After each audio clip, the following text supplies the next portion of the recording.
Welcome back to another episode of Mystery Munchies, where we unravel the bizarre tales behind the most unusual mysteries. Today we've got a real doozy, paranormal phenomena, rogue gnomes, and of course some very, very strange baked goods. That's right. Our story today is about Barnaby Buttercup, a self-proclaimed paranormal investigator with more courage than sense, and his adventurous visit to Needful Things, a bakery with a sourdough problem. That's out of this world. Sounds deliciously chaotic. So Barnaby Buttercup arrives at this bakery, Needful Things, a quaint, somewhat run-down establishment, and he's armed with oversized spectacles and a rusty butter knife. Of course, because when you're dealing with potentially sentient sourdough, the first thing you grab is a butter knife. No, really, I'm sure it works wonders. But wait, it gets better.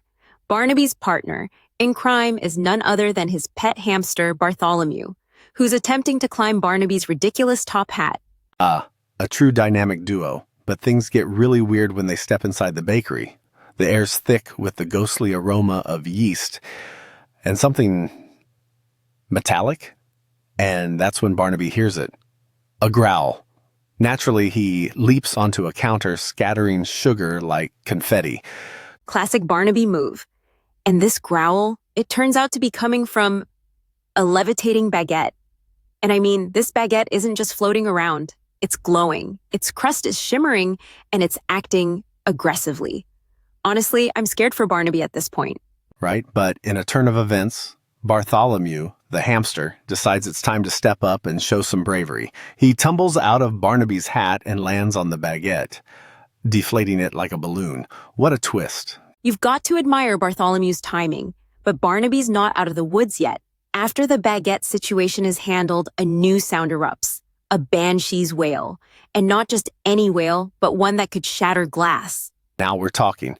Barnaby, ever the professional, ventures toward the noise, and what does he find? A banshee crying over ruined pumpkin pie. Typical Tuesday stuff.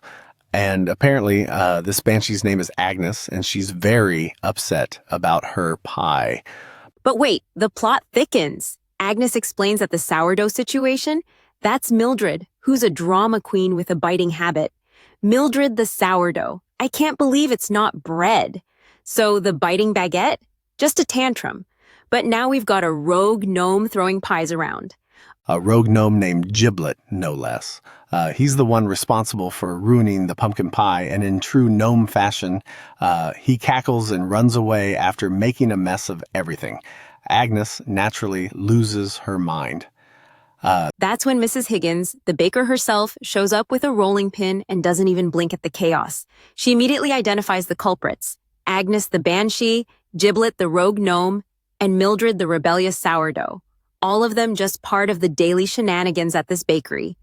And the real kicker? Mrs. Higgins reveals that the sourdough's biting habit might be caused by young Timmy down the street swapping her bread starter with his pet piranha. Yes, you heard that right, a piranha. I love how Barnaby's like, so, piranha sourdough? The man's been attacked by spectral baguettes and chased by banshees. But a pet piranha as the source of the problem is what really gets him. And of course, he finishes with a grin. Perhaps I should invest in some extra strong jam. Classic Barnaby. And honestly, that might be the best solution. But seriously, this whole case, from sentient sourdough to haunted pies and mischievous gnomes, raises the question, how do we even begin to explain all this? I think it's fair to say, that Barnaby Buttercup might be in over his head, but at least he's got Bartholomew to keep him grounded. And Mrs. Higgins seems perfectly at home in all this madness. It's like she's seen it all before. And yet, the mystery of the sourdough biting back remains unsolved.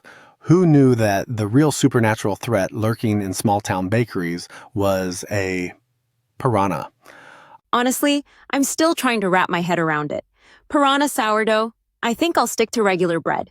But if anyone needs advice on spectral pastry investigations, Barnaby's your man. Right, and for our listeners, remember to always check the bread before you eat it. You never know when it might bite back or float off the counter.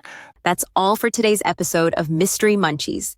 Join us next time when we dive into more bizarre and deliciously weird mysteries. Until then, keep your bread safe and your hamsters on high alert. And remember, folks, stay curious and stay hungry.